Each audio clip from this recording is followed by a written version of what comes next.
Welcome to episode 256 of Lucretius Today. This is a podcast dedicated to the poet Lucretius, who wrote On the Nature of Things, the most complete presentation of Epicurean philosophy left to us from the ancient world. Each week we walk you through the Epicurean text, and we discuss how Epicurean philosophy can apply to you today. If you find the Epicurean worldview attractive, we invite you to join us in the study of Epicurus at epicureanfriends.com, where we discuss this and all of our podcast episodes. We've now completed Book 1 of Cicero's On the Nature of the Gods. And today we have with us our podcaster friend Don, who is going to help us summarize some of the issues that we talked about during the last several months. Primarily this question of whether Epicurus thought that his gods had a real physical existence, or whether they are more on the order of thought constructs, things that come from our minds, as opposed to having an independent external reality.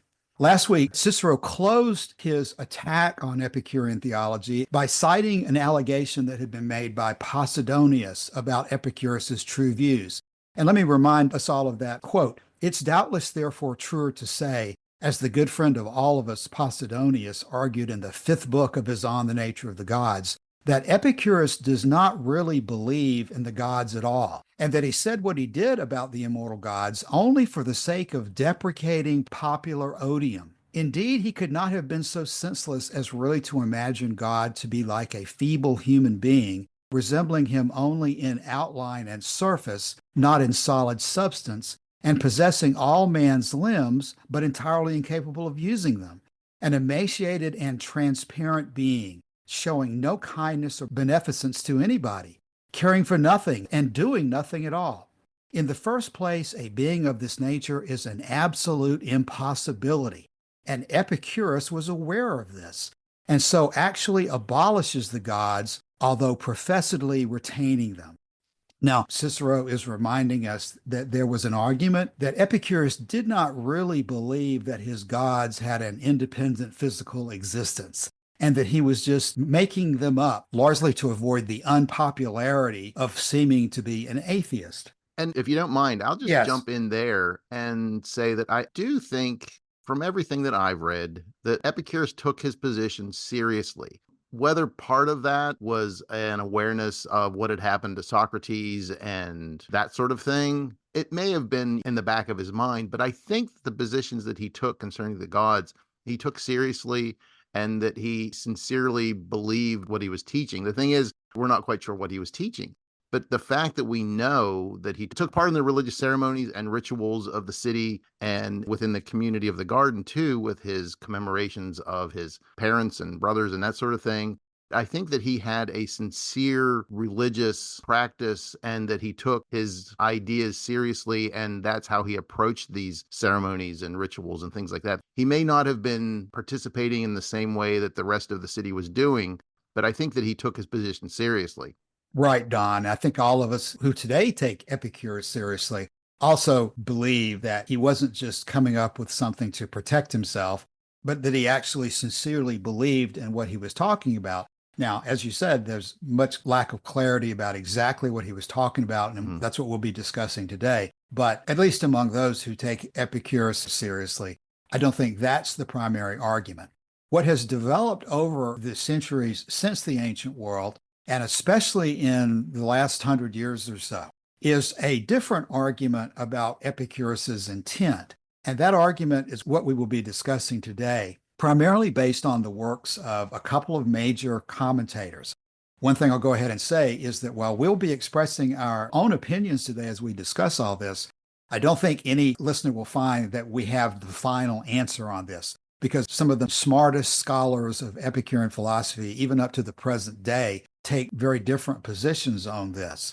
One of the philosophers who is most identified with the position that gods are a thought construct instead of having an independent existence is Dr. David Sedley from Cambridge. And we'll be talking a lot about Dr. Sedley's articles today. He wrote a book some number of decades ago with another major scholar by the name of A.A. Long, entitled The Hellenistic Philosophers, that put this point out there in modern discussion. And we're going to be referring to that book today, as well as a more recent book called Epicurus and the Epicurean Tradition, which contains a more recent article by Dr. Sedley entitled Epicurus's Theological Innatism, which is chapter 3 of that book, which is followed by chapter 4 by Dr. David Constan, entitled Epicurus on the Gods, in which Dr. Constan from Brown University takes the position that Epicurus thought that his gods did, in fact, have a real existence and that they're not simply thought constructs. So when you've got the biggest names in Epicurean scholarship taking opposite positions, there's obviously a lot of subtlety that has to be absorbed when you go through the topic.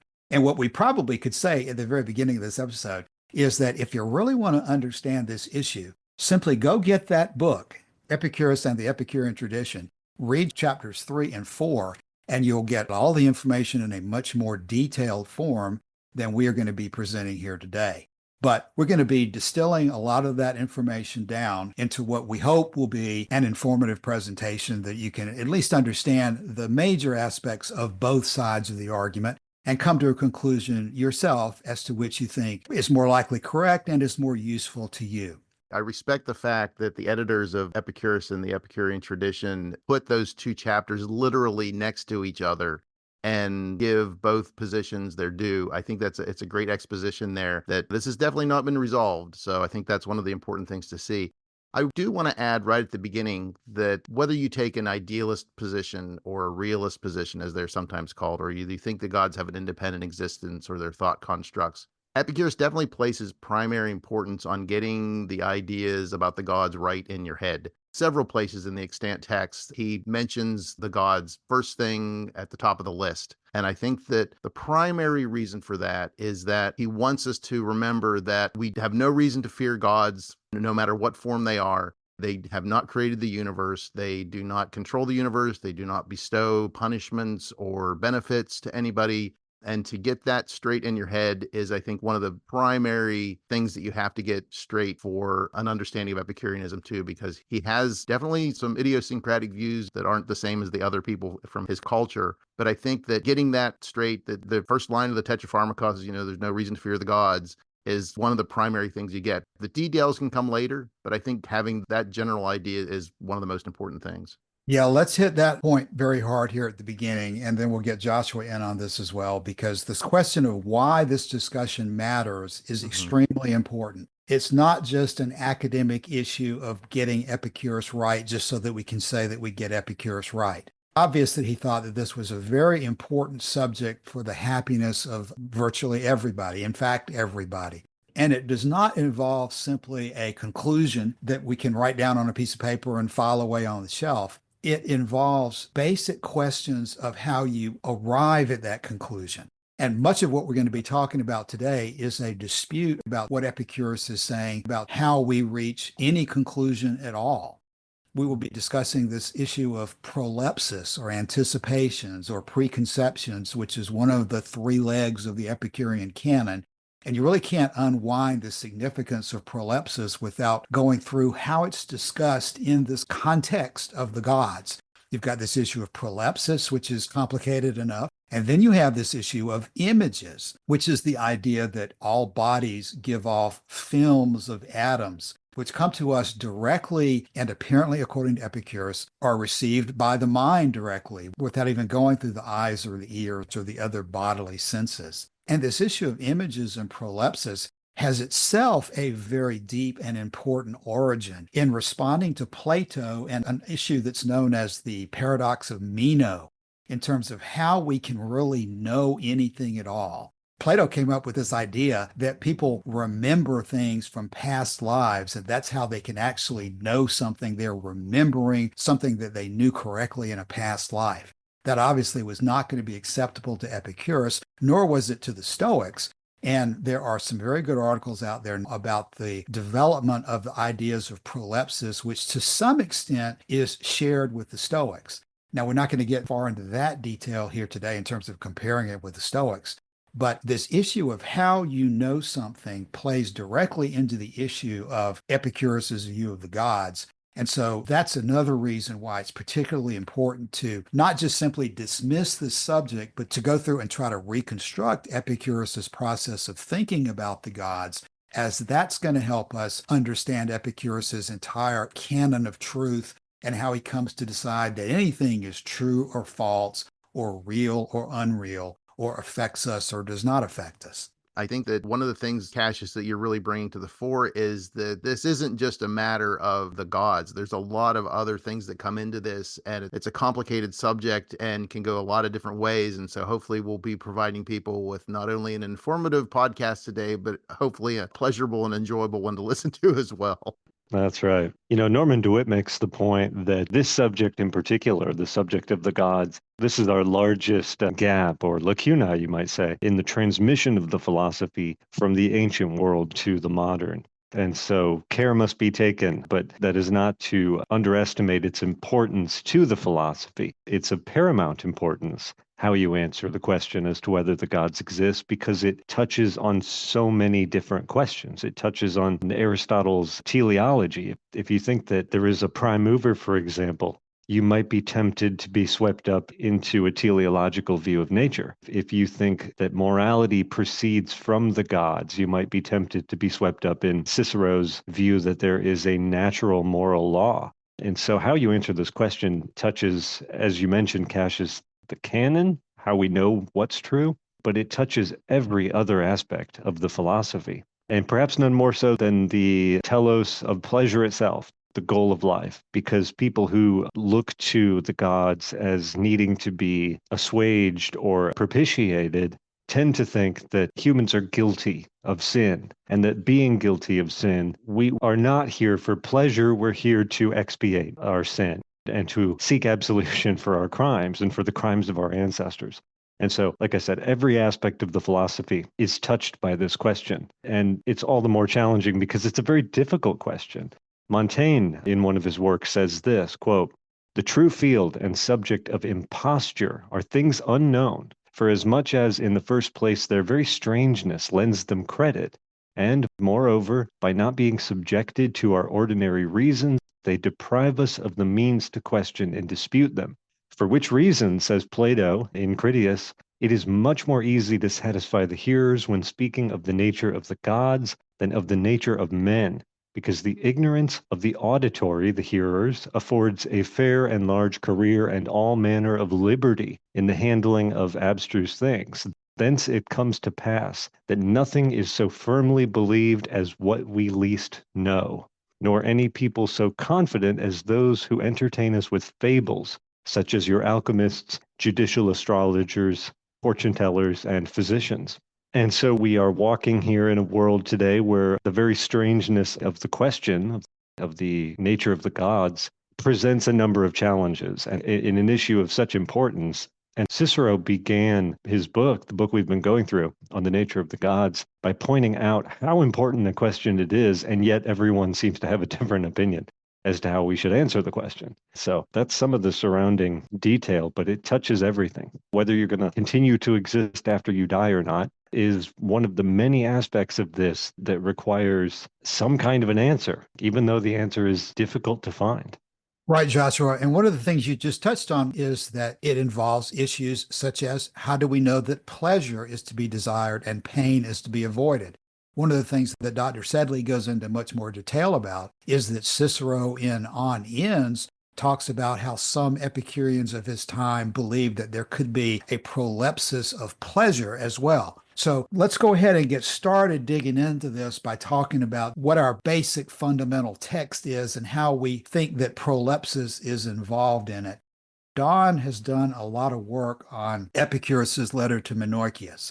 Yeah, in the letter to Menorchius, Epicurus specifically says that a god is a zoon. Zoon is the word that he uses, and that is usually translated as a living being, which it does mean that, and that's where we get our word zoology and that sort of thing. But one of the interesting things about that word is even during Epicurus's time, it didn't necessarily mean a living being. It also meant the image of a living being. So if you made a painting or something like that, that image could also be referred to as a zoon as well. So the wiggle room that's there, I found intriguing that Epicurus uses that word, that he could very well mean the basic literal meaning of a living being, but there's also some other connotations to that I think that are important. There's a way to see that word as not necessarily meaning an animal all the time. Can you also touch on where Epicurus says that our knowledge of the gods is clear? Yes, that's the Enarges one. Yeah. Another section in the letter is that he says that the knowledge of the gods is Enarges. And Enarges is usually said by like clear vision or that sort of thing. And I find it interesting that that word also is either visible or palpable or in a bodily shape, and that Homer actually used that word whenever he talked about the gods. But it also means that it's quote unquote manifest to the mind's eye or distinct in your mind. And I think that Epicurus can't really mean the first meaning because he's adamant that the gods don't interact with us humans and we don't see them with our eyes, that they're intelligible to us through our minds. And the second definition coincides with his contention and the idea of the prolepsis of the gods, that the gods are apprehended by the mind. So I think that we can use that. And in the first principal doctrines, Scholia, that little added note, we can read, forgive me here, I'm just going to translate the Greek. The gods are conceived of through contemplation by reasoning. And so we can't see the Epicurean gods with our physical eyes, even if we take a realist position. So Homer's the one that says that they can be seen in that way.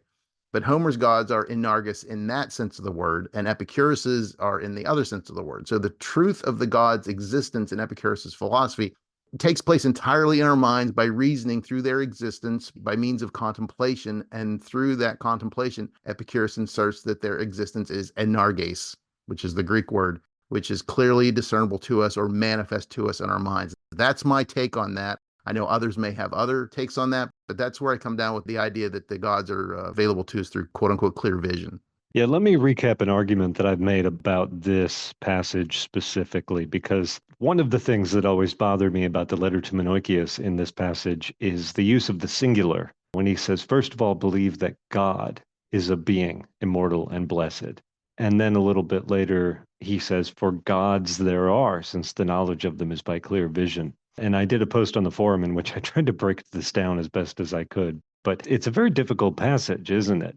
And as you've been pointing out, Don, even words like zoon, which to me is living being, even that is subject to interpretation. It's subject to understanding the context in which the word is being used. It's not nearly as clear-cut as I thought it was. But my reading of this passage was that the following sentence is basically a definition of what a god is. We see in the letter to Herodotus, Epicurus says, first of all, Herodotus, we must grasp the ideas attached to words in order that we may be able to refer to them and so to judge the inferences of opinion or problems of investigation or reflection, so that we may not either leave everything uncertain and go on explaining to infinity, or use words devoid of meaning.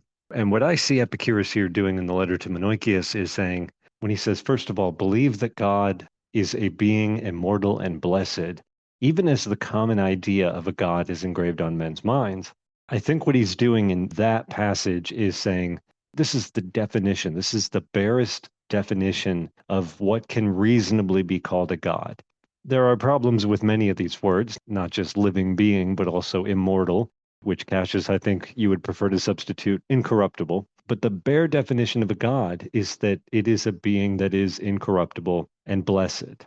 And because we have that definition, we have the second part of the sentence, which is, do not assign to the gods anything alien to his incorruptibility or ill-suited to his blessedness, because if you were to do that, you would be violating the definition of what the thing is. And then he says, but believe about him everything that can uphold his blessedness and immortality, which is a continuation of the same theme. If the definition of a God is blessed and incorruptible, then anything that upholds blessedness and incorruptibility can be attributed to the gods. And then he says this, for gods there are. This is his first use of the plural in the word gods. Before this, in the letter to Menoikeus, he uses the singular. He says, for gods there are, since the knowledge of them is by clear vision. I don't have a very good sense of what he means by that. And you've set up, Don, the paradox here, which you could say results in the conclusion that gods are thought constructs. But we've now left the definition, and now he's making a positive claim. Gods exist, and humans have knowledge of them. And so, to me, most of the questions surrounding this issue are on that one last sentence. For gods there are, since the knowledge of them is by clear vision. This is where all the trouble is, I think, or most of the trouble. Yeah, I would agree. You're getting, I think, at the crux of one of the issues there, because I like your idea of the definitional part, because I think many of us on the forum from the study that we've done is that we don't see, if there is a prolepsis of the gods, it doesn't include that blessed and incorruptible part, because Epicurus says there that, you're supposed to believe that. And belief, I think, has to do with opinions and other things that come after the prolepsis. So I think that's kind of an interesting way that he couches that text there.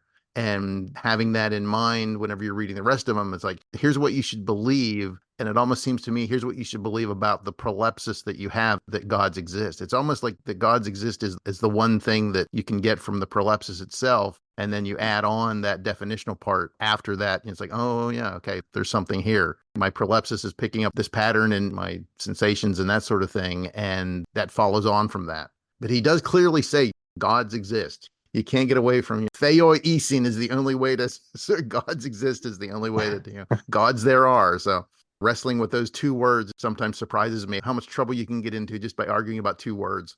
I like the direction both of you are going in there, and I hope by the time we get to the end of the episode, I can remember to summarize it in that way. At this point in the argument, I think our next step is going to be what most every authority who looks into this question does. They acknowledge that there's some ambiguity in what Epicurus is talking about in the letter to Menorchius, and that he has not left us enough detail in that letter to be exactly sure of some of the meanings of the words that we're talking about. Right. What we are left to do after the letter to Menorchius is to look at the secondary sources. And it seems that in many cases, the realist versus idealist position comes down to which of the secondary authorities you think are more worthy of emphasis. And one of the things that's always sort of, I don't know whether annoyed is the right word or not, but I think that one of the things that I've always found unsatisfying is whenever in Cicero they talk about the gods living in the intermundia, in the metacosmos, between worlds. Because my understanding of that has always been that the worlds that they talk about, the cosmos, are the ones that you have a planet, you have the shells of the stars and everything around each one. It's the order that comes out of the universe. And each world system has its own earth, its own sky, its own stars. And then if you move along, then Epicurus says there are an infinite number of these world systems out in the universe. And if you're saying that the gods live between the worlds, there is nothing between the worlds for them to stand on. There's no place for them to be. And that's one of the things that always sort of has annoyed me about trying to come to grips with that, is that by definition, there are no worlds between worlds because they just don't exist. There's atoms, flying through the void and stuff between the world systems, but there's no there, for lack of a better way of putting it. And that's one of the things that I find interesting, that even in that introductory paragraph that you had read from On the Nature of the Gods, where he talks about that the gods have no real solidity or that sort of thing, that does seem to be what Epicurus is saying, because in another text, they talk about that the gods have no steremnia, and that steremnia means solidity or firmness or something you can grab onto. And it explicitly says that the gods do not have that kind of solidity. And I think that you two, in the other parts of On the Nature of the Gods, have talked about is that you've compared the images as to like a waterfall, that there's a constantly flowing series of images. And in a waterfall, I mean, you can stick your hand in a waterfall, but you can't grab a waterfall. You just can't do it. And so that idea of that, you can point to it and you can say that's a waterfall, but you can't put a waterfall in a jar or something like that. There is no stability, no firmness to that. It's always changing, always differentiating itself. And I think that sort of idea that the gods have no real firmness is one of the reasons that I will come out and say, I lean towards the quote unquote idealist position rather than the realist position for those sort of things about the intermundia and the lack of steremnia of the gods and that sort of thing. So I'll throw that out there for fodder for discussion as well. Yeah, that is a large part of what we get into when you have to make choices between what is said by Lucretius and Diogenes Laertius on the one hand about images versus what we learn through Cicero and Velleius about the reliance on prolepsis as the basis for the knowledge of the gods. And of course, there's the issue of whether prolepsis is tied directly to images or not. But those people who come down and focus on the gods having a real existence thereby generating images that come into our minds and serve as the basis for information about the gods. Those people generally look to Lucretius, who has long passages about early mankind dreaming about the gods and long passages about images themselves and how they go directly to the mind without going through the eyes, and how we can have combinations of images that lead to centaurs and other incorrect conclusions and so forth. If you focus on the transmission of images from the gods to us as the basis for your knowledge, you often end up emphasizing what Lucretius and Diogenes Laertius have to say about that images process. On the other hand, what Dr. Sedley does, and what it seems like most people probably who end up with the idealist thought construct position do, is go back to what Cicero has to say, especially in this Velleius section of On the Nature of the Gods, about the innateness or the inborn aspect of this faculty of prolepsis.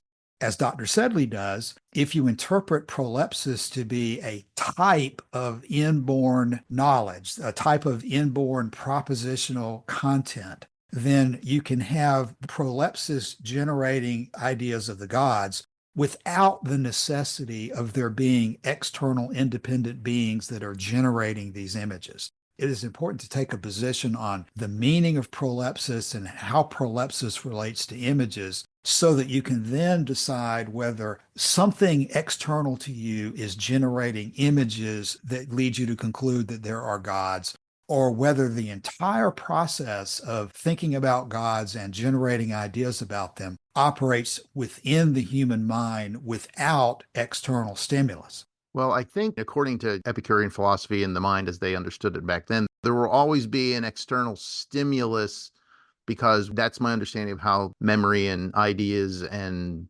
that thought, that sort of thing works, that if you think about something, you're literally catching some images from outside of you that engrave themselves on your mind. And the more often you think of something, the deeper those channels are that make it easier for those ideas to come in. So I think there's always an external stimuli, but I think it's the idea of whether if you were standing somewhere in the world system or in the intermundia, if you would actually be able to see gods with your eyes, because I keep coming back to that idea too, that Epicurus seems to be pretty firm, and even the later Epicureans, that you don't, or maybe even can't interact with the gods with your eyes. They're only perceptible to you through your mind, which I think is an interesting way that they couch that, because I find that that's one of the reasons that I find the quote unquote idealist position kind of intriguing. And I should say explicitly here too, that whenever we use the term ideal or idealist, we're definitely not talking about a Platonic ideal in the sense of the Platonic forms and that sort of thing. So I think just to be clear, we're not trying to sneak Platonism into the mix here. So it's unfortunate that that word's been the one that's been used to talk about the position. But I think just to say that explicitly, and I don't know whether we've said that before in this episode, just to make that clear to everybody. Right, Don. Just as you're clarifying that this idealism word does not refer to what we generally associate with Plato, we should probably also clarify that there are only a couple of instances in the Epicurean text where we are confident that Epicurus is talking about something that is an example of prolepsis. This God's situation is clearly one of them. If I remember correctly, there's really only one other primary one, which is justice. And then there is also some mention of time being something we should not consider to be a prolepsis. But it might be useful to talk just for a second. And this relates to what you're saying, Don, about whether the gods have an independent physical existence or not. In other words, if we look to justice as another example of a prolepsis, I think that we see things and observe things in the world around us that we assemble in our mind to be a concept of justice. But there's no objective form of justice out in the world that we can see something that is called justice. The direction I'm going there is I think what Sedley seems to be arguing is that the human mind can construct a concept such as justice that does not have its own separate independent existence.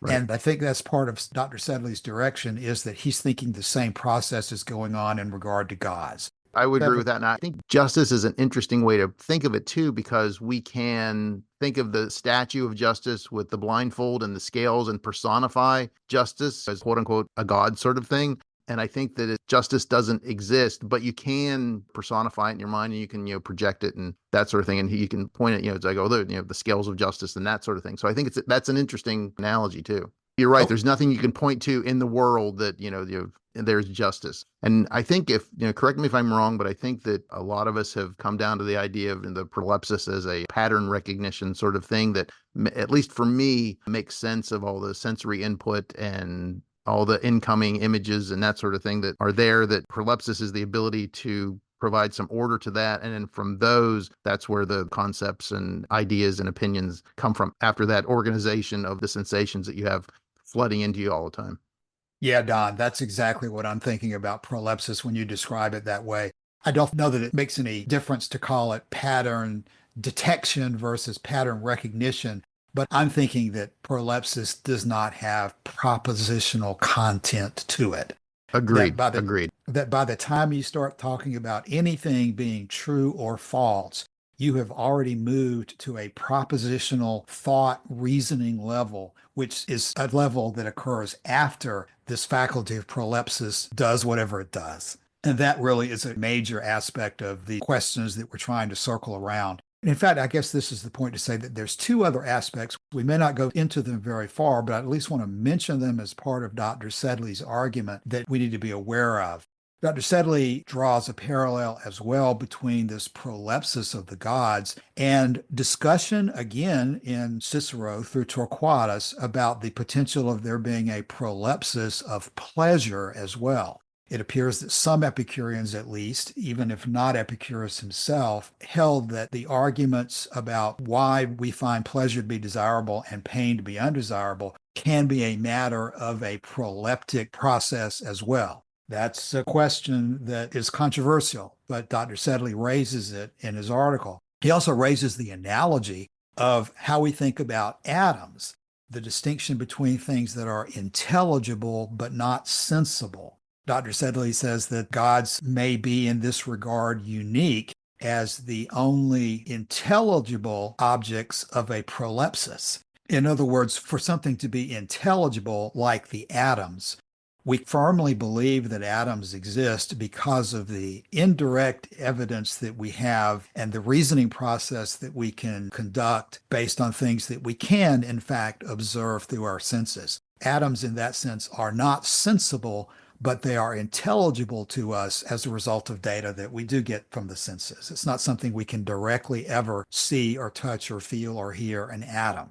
We have to rely on bodies, which we conclude to be things that come from atoms. Dr. Sedley says that there's a parallel here as well that may exist with the gods, in that we clearly are deducing things about the gods using our minds, at least in regard to whether the gods speak Greek or any other details that different Epicureans may have come up with over the years. But those conclusions, those opinions about the gods are arguably, depending on how you look at it, matters that come to us through prolepsis. For example, we firmly believe that atoms exist in the Epicurean scheme of things, and yet we cannot sense them at all. Is that a direct parallel to gods, or is it not a direct parallel to gods?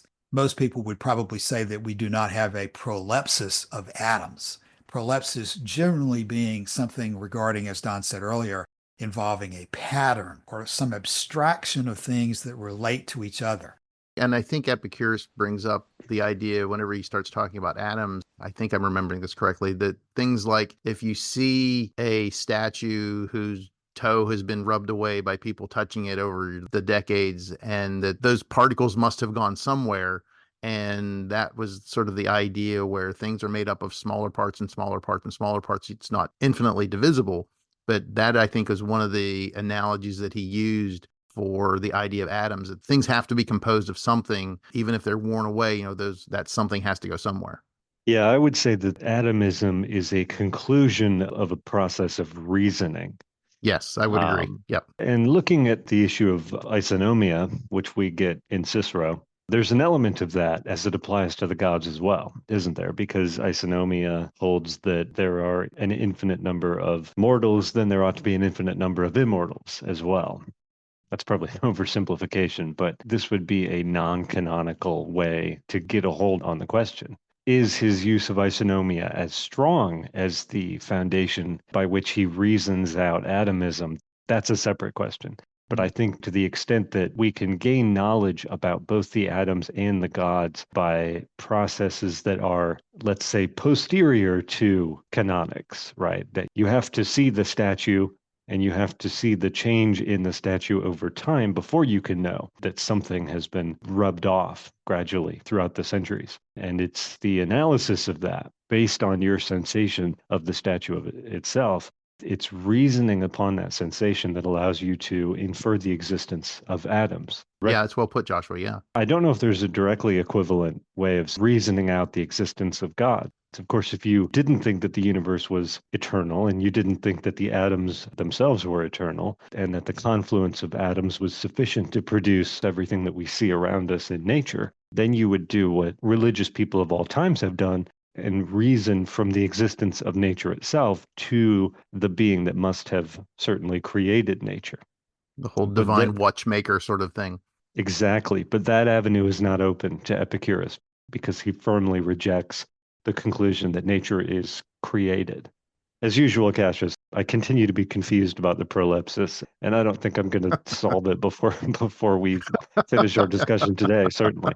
You know, one of the things that struck me recently is that all of us, I think, who study ancient philosophy, whether they're Stoics or Epicureans, we're like, oh, we have so much that we've lost and we have so much text that we don't have anymore and this sort of thing. And I started thinking the other day that there are only 7 undisputed letters of Paul in the New Testament. And we're getting close to that with the letters that we have from Epicurus. So just from the most pivotal person in Christian history, we're butting up against what we have from Epicurus as that the Christians have from their most important person in their history. So I'm like, all in all, we're doing okay, but we do have so much that's lost. One of the things that struck me from Sedley's ideas and from the idealist position was the idea that the gods represent some sort of ideal towards which you can, like this is like the ideal life, or this is like, what I'm striving for, this sort of thing. And I always thought that it was some sort of thing that was idiosyncratic to Epicurus. But I came across a section in Plato's Phaedrus, and it really struck me. I'll just read one tiny little section of it here. But the dialogue includes the lines, and so it is with the follower of each of the other gods. He lives so far as he is able, honoring and imitating that god, so long as he is uncorrupted and is living his first life on earth. And in that way, he behaves and conducts himself towards his beloved and toward all others. So right there, he's talking about that the gods were seen as models to pattern your life after and that sort of thing, which seems to me is really analogous to the idealist position that the gods represent this sort of thing. And I can see Epicurus approaching the ceremonies and rituals with this sort of idea in his mind that he's joining with everybody else in the city and the processions and that sort of thing. But in his mind, he's like, I'm not going to believe, that Zeus is assaulting, women and all this sort of thing. But I can see that the god is representing some sort of higher ideal. And that's how I'm participating honestly in these rituals and ceremonies of the city. In my mind, I have the right way to approach this, whether everybody else does or not, whether the hoi polloi has the right idea or not. This is how I am approaching these rituals that I'm taking part in and that I'm enjoying. So I think that's kind of an interesting way. And I had not realized that that was even rolling around in the culture with others before this. Yeah, Don, that's an important part of Dr. Sedley's argument here, because once you reach the conclusion that Epicurus probably was not talking about there being real physical gods somewhere out there in the universe generating images that come to us, you do have to ask the question about where does this prolepsis of gods come from that Epicurus clearly does seem to think exists. In Dr. Sedley's article, he says that all animals have an innate desire to maximize their own pleasure. And for human beings, that maximization is identifiable with a life of blessed tranquility untainted by fear of death. And that makes the gods an ideal model of just such a life.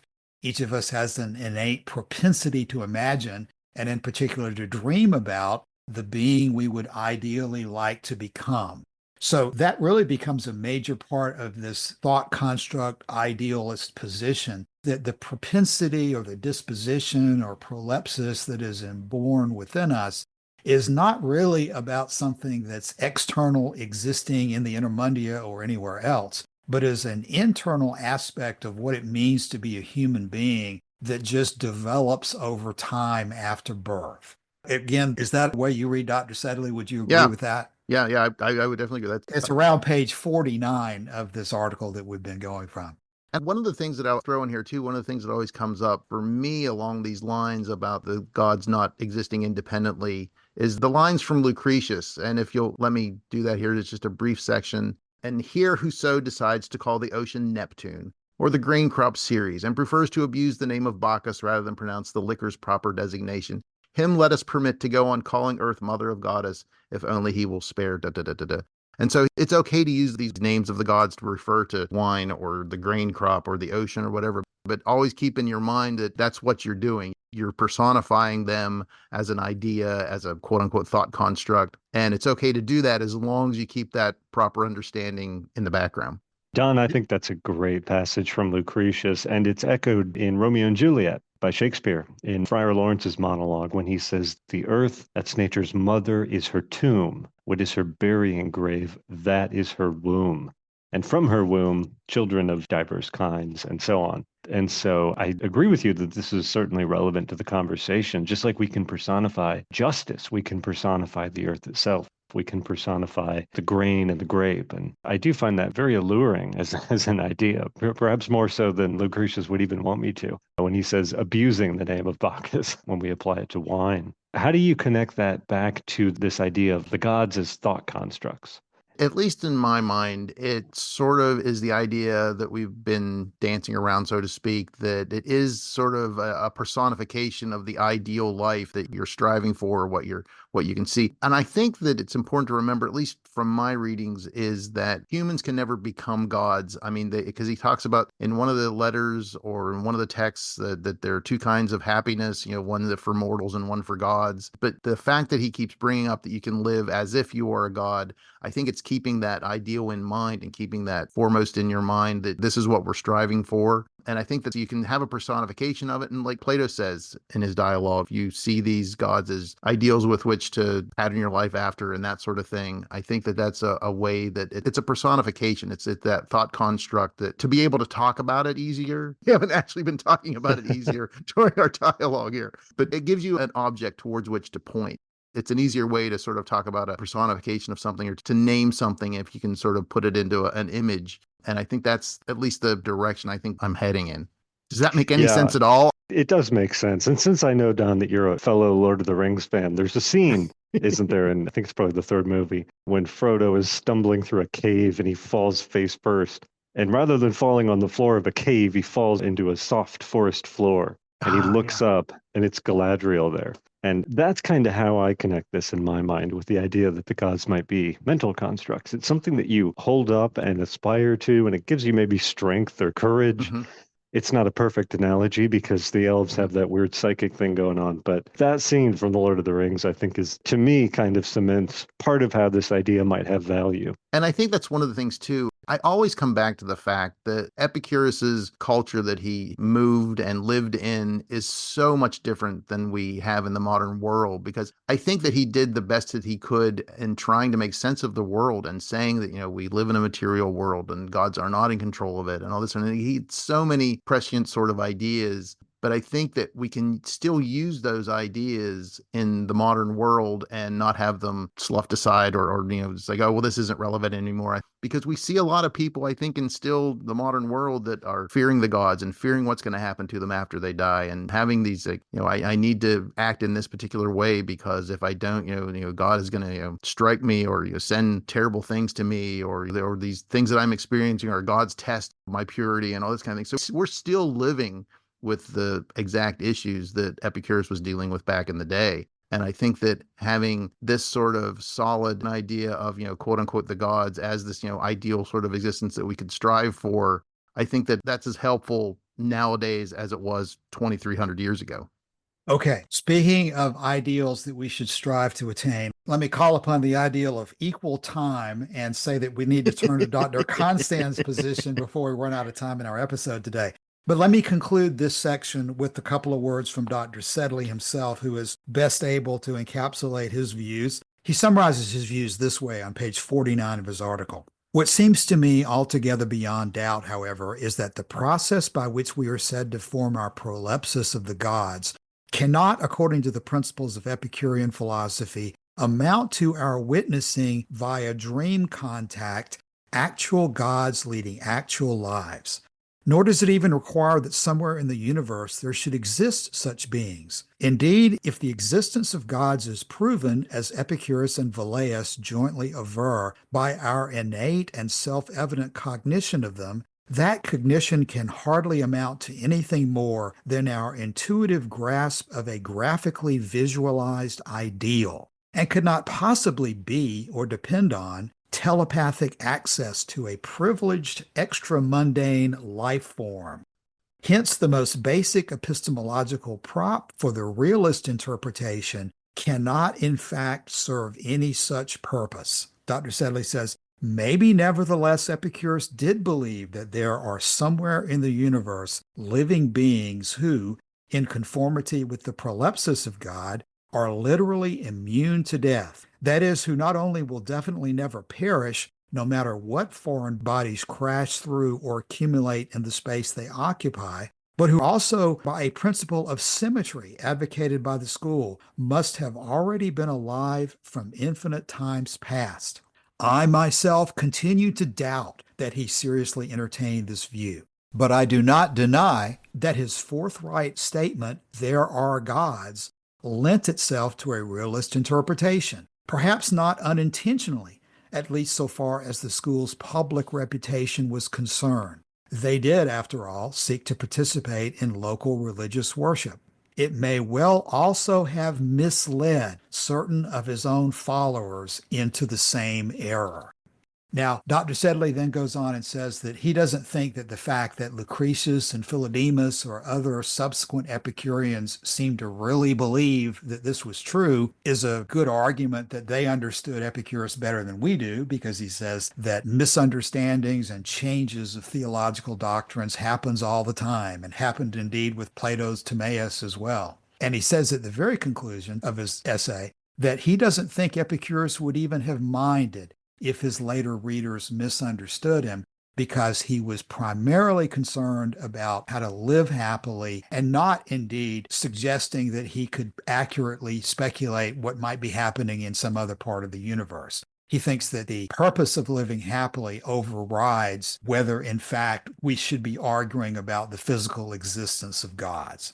And I would just add there real quick that is part and parcel of the whole idea. If you have multiple adequate explanations, then until more information comes out, go ahead and accept the fact that there are multiple interpretations and get on with your life. That's exactly right, Don. I think that's a very important point to make in this whole discussion. You wait before making specific opinions about things that you have very limited information about. And it should be clear, I think, in everybody's analysis, that certain contentions about the gods, such as whether they speak Greek, is clearly not as central to what Epicurus is talking about as is the idea that a god is blessed and imperishable. And that we don't fear them.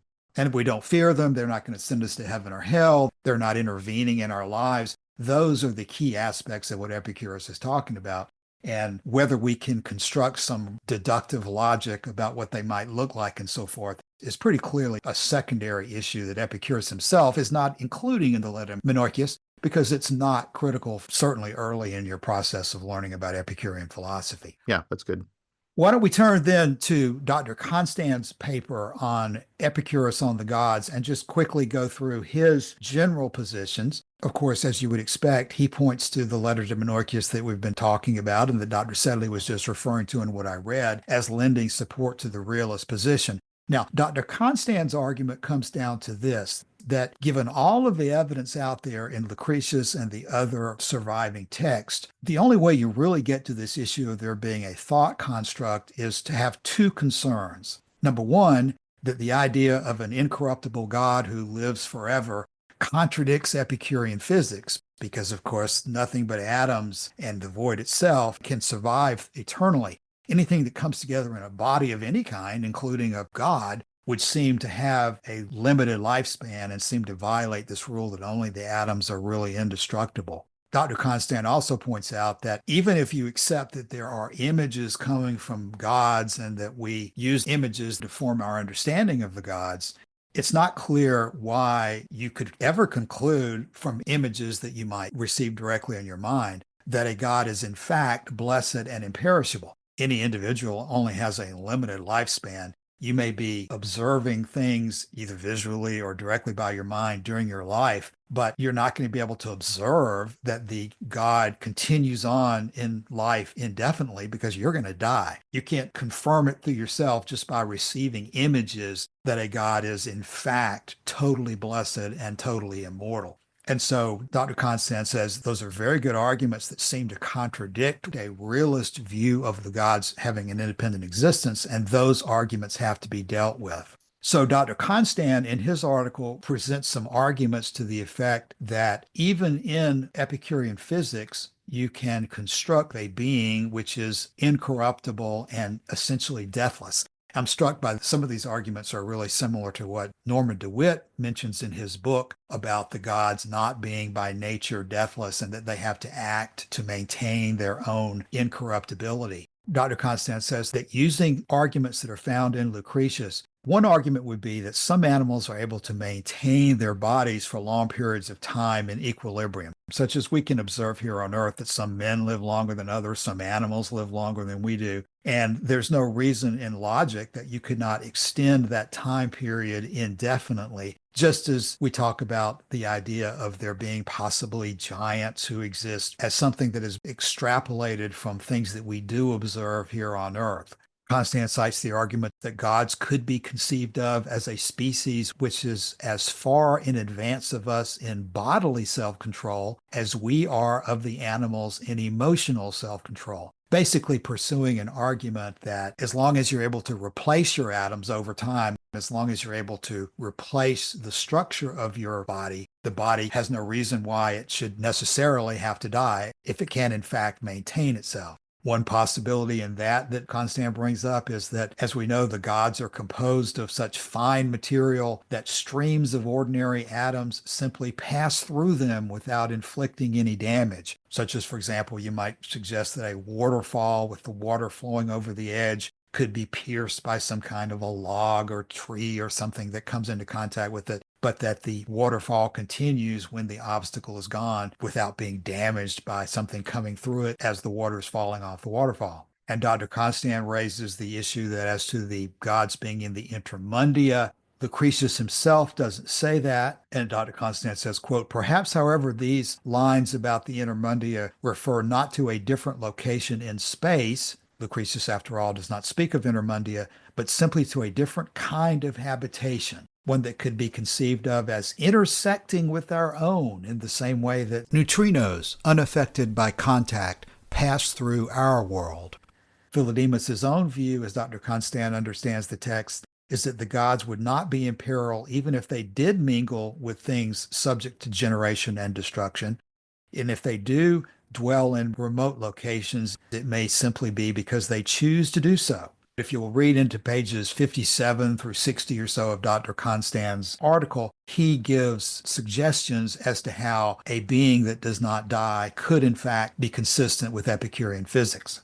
Yeah, and it almost seems like we're starting to talk about, fourth dimensional beings and this sort of thing, that the other dimensions can intersect with ours, and or the other universes that exist could intersect with ours. And it's really going down almost, a theoretical physics sort of path here. And it just seems personally, and this is just personally, it just seems like there's so many hoops to jump through to get to a realist, independently existing gods that, as somebody living in the 21st century, it's hard for me to even conceive of this sort of thing unless we, like I said, we go down to the theoretical physics, higher dimensional being sort of route. And that's why I think that the thought construct position, I like that direction better than the realist one, just from an overall idea, which isn't to say that I don't find it interesting to entertain the idea of what Dr. Constant is saying here. But it's just, for me personally, to try and integrate it into some sort of overall understanding of the philosophy, I'm still drawn toward the idealist position a little bit more. Yeah, I think that's reasonable. Let me talk about what Lucretius actually says, because Constant makes the point that Lucretius, after all, does not speak of intermundia, but simply to a different kind of habitation. Well, Lucretius does say around line 45 in Book 1, right after the hymn to Venus, he says, I pray to you for peace, to Venus, for the very nature of divinity must necessarily enjoy immortal life in the deepest peace, far removed and separated from our affairs, for without any pain, without any danger, itself mighty by its own resources, needing us not at all, it is neither propitiated with services nor touched by wrath. And I read far removed and separated from our affairs as there's some distance in nature that they're apart. It's not that they're in another dimension and they're sitting right next to me. So that I would pick him up on. And I think the point you made, Don, about we're getting into fourth dimensional intersecting space-time and so forth. To me, that would be an unnecessary addition. And to your other point that you just made, I think one of the real problems with any position is that once you render them unnecessary, as I was saying earlier in regards to Aristotle, if you no longer have any need of any argument from any prime mover of that kind, we do enter on a very different kind of terrain here with the discussion. And I think it makes it interesting, but it also adds a component, and I'm feeling it here with the gods live in a different dimension adjacent to our own or whatever. I'm feeling it here that being unnecessary in that sense also makes the argument in some ways unimportant. And I don't know if that's the conclusion I'm supposed to reach. Like I said, I think that the importance comes into the fact that they are maybe irrelevant, other than as, if you want to use the idealist sort of, here's what we're striving for kind of thing. But I think that Epicurus really does kind of just say, it's like, well, you don't need to worry about the gods because they don't have any effect on you, other than the fact of whatever you want to use them as a way to strive for. Because even if the gods would physically exist, they still don't interact with you. They don't listen to your prayers. There's no reason to fear them. They didn't make the universe. All that kind of stuff is what's of paramount importance. And I think that having that idea straight really does make them quote unquote irrelevant, unless you want to use them as some sort of ideal existence or something that you're driving for, some sort of, this is the culmination of the philosophy or that sort of thing. Of course, when we talk about this, I always think of, what was his name, Pierre Simon de Laplace, talking Napoleon. Napoleon asks him why in his magisterial explanation of physics he has not made any reference to a creator. And Laplace says, because I had no need of that hypothesis. I think this is where... That's a good one. I like that. Yeah, I think this is where I come down. But we're supposed to be defending the realist approach right now with Dr. Constan. So good point. Good point. I assume Cash is going to want to get us back on track here. Yeah. We've been talking relevance in terms of whether the gods are in fact incorruptible or not. So I think Dr. Constans, if he were here, would be saying something to the effect that at this point, all I'm really doing is saying that it is possible to reconcile incorruptible gods with Epicurean physics. So whether people find that to be particularly relevant or not is one question. He then turns his argument to something that I think is extremely relevant to all of Epicurean philosophy. And that is, beginning on page 61 or so of his article, he turns his attention back to this question of prolepsis. And my reading of Dr. Constan's summary of prolepsis is actually probably closer to what I think the three of us are talking about than to some extent what Dr. Sedley is saying, because Dr. Constan specifically does say that he thinks that prolepsis, like pathe, like the feelings, he thinks that those are infallible or trustworthy, whatever word you want to use. And he doesn't think that a prolepsis is ever true or false. And so he goes into a long discussion that prolepses are not true or false and therefore can't be a basis for building something as important as a belief in the existence of a god. And he relates it to this question that Epicurus says in the letter to Menorchius, that some people have false impressions about the gods versus true impressions about the gods. And Dr. Constan argues that we should not be talking about prolepsis in terms of true or false. We should be talking about prolepsis in terms of something that we take as a given, and that what Epicurus is saying is that this faculty of prolepsis is something that is taken as a given, and that everything else, every opinion about the gods that we come up with, is going to be something that we then test as true or false, but that's not a prolepsis. And he's positing this argument in response to Dr. Sedley, who was looking for the way to say that this prolepsis of the existence of gods is innate, and that Epicurus therefore could have simply been saying that what we have is an innate disposition to visualize our best lives in the form of gods. And Dr. Constance saying that that's not really reconcilable. And the whole idea of there being ultimately nothing coming from nothing, Lucretius's suggestion that the gods could not have created the universe because they had no pattern to go by. There's always a question of what comes first, chicken or the egg. How do you get to a first position? And Dr. Constant is arguing that prolepsis leading to a mental construct does not make sense because it had to have been generated from something from the outside. And I think we've talked about that a little bit in this discussion already, but it is, I think, a very important question as to what you take a prolepsis to be and whether it contains this propositional content or not. And Dr. Constant is taking the position that the prolepsis itself does not contain propositional content. I would agree with that. I've always taken the prolepses as evidence that there is an external world to us. The prolepses come from an innate ability to provide some order to the cacophonous sensations that are bombarding us all the time, that we can see that there's something here that I should pay attention to. And then from that, we can reason, well, what does that thing that I've identified lead to? What concepts can I get from that? But you're right. That's been my idea, that it's evidence that there is an external world, as opposed to some of the other philosophies that are out there. That's like, I'm living in my head and that sort of thing. But that does, I will say that that is an argument for the realist position, that if we are sensing some sort of divine, whatever you want to call it, that there has to be some sort of external existence for it to impinge on our minds and for us to go from there to the eternal and incorruptible and blessed and that sort of thing.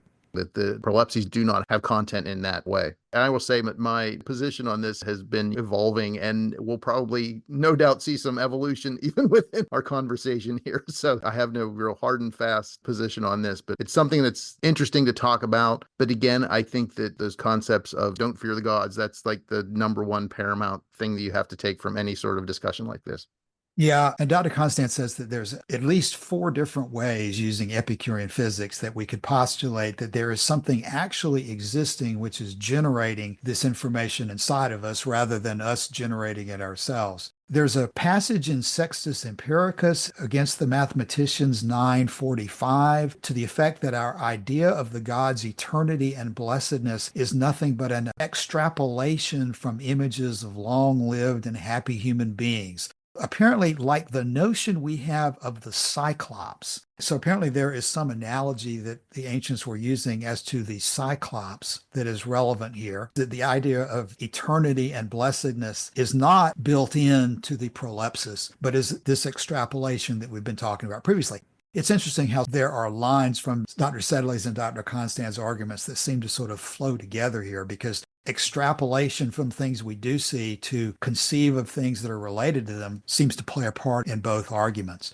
The second alternative is that our belief in the gods arises from a coalescence of images from different sources.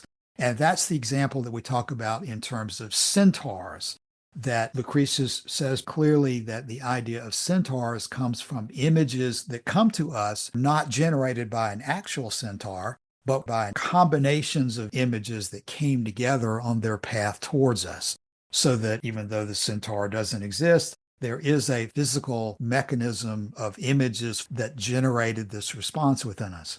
A third possibility is that the gods exist simply as images that drift through the universe and produce a prolepsis when they impinge on human minds. And he uses an example, quote, "We may imagine certain places in the universe where free-floating atoms are configured in an appropriate way without there being an abiding entity that generates them. Think of the images produced by a warped lens, for example. Some such cosmic prism might theoretically be a source of images that could yield a conception of beings that are imperturbable and immune to pain and appearing to be immortal, even though those beings do not exist."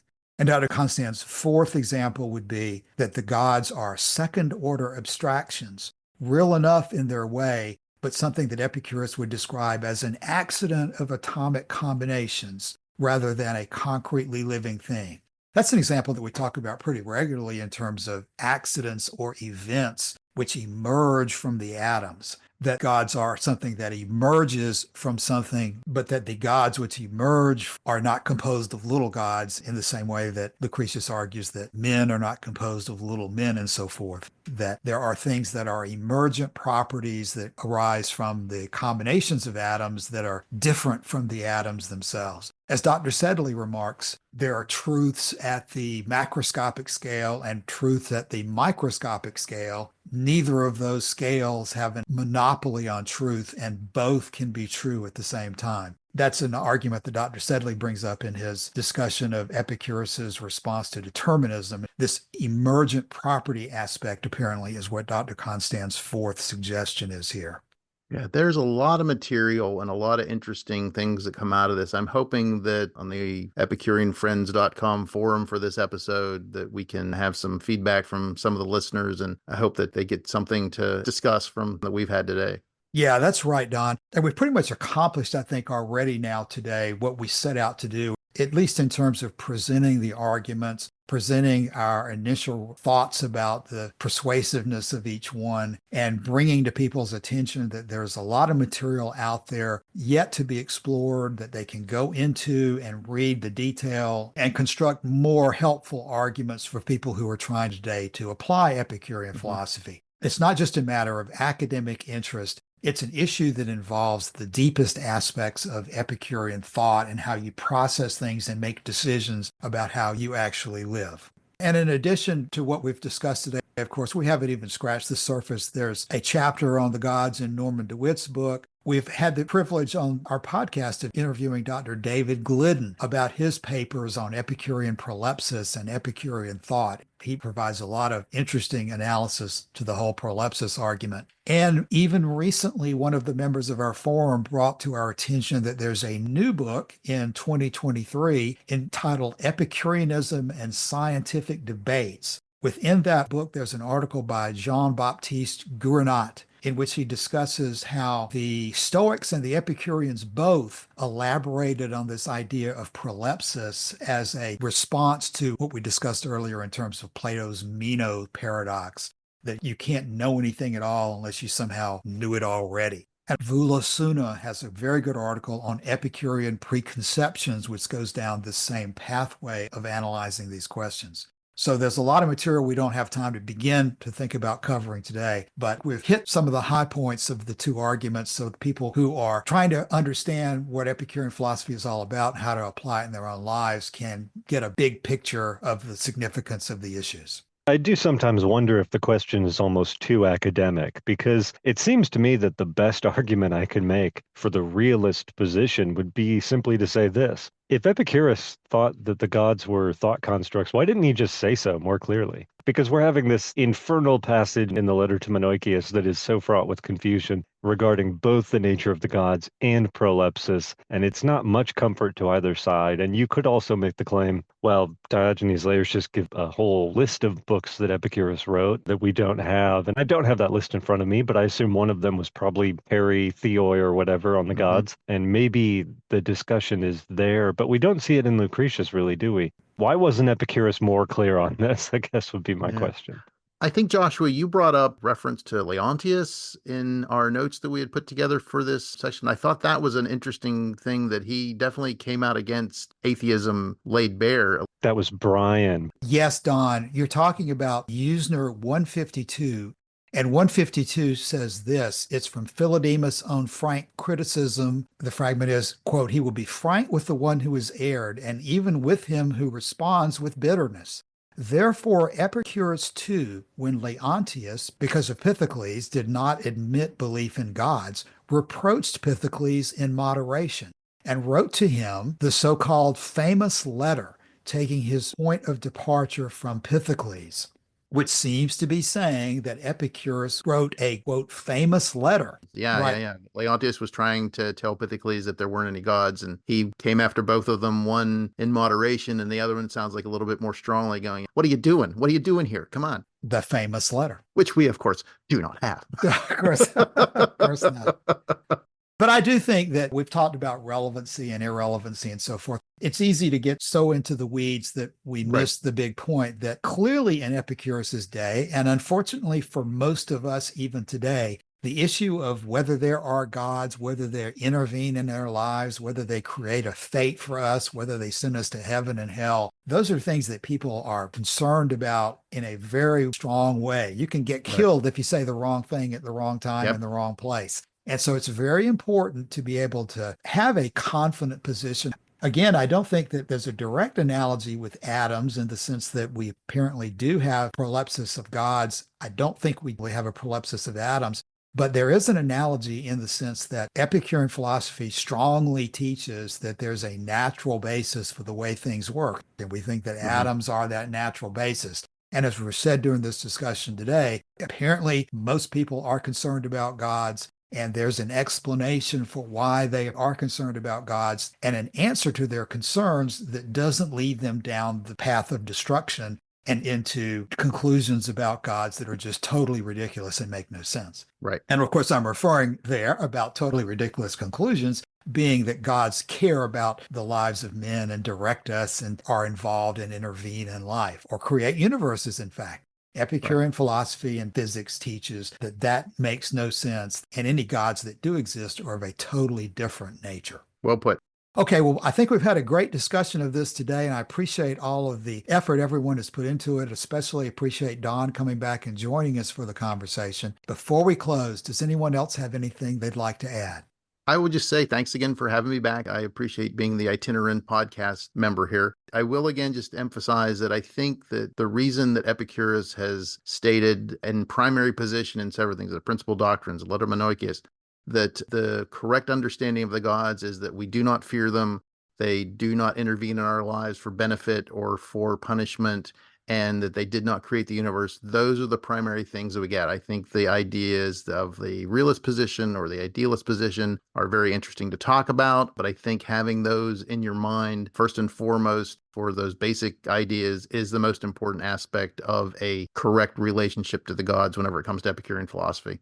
Don, before we go to Joshua, the additional point that what Epicurus says is believe these things. And then he also says, don't believe anything that's inconsistent with these things. Correct. I think that's a very important aspect of things. That is such a far-reaching position to take that, yes, these facts are important. Maybe there's some additional other facts that you can consider if you're interested in the subject, which is the way Velleius presents it. But if all you really need is a proper, pious attitude towards the subject of gods, those issues that you've raised there, Don, are the only ones that you really need to focus on.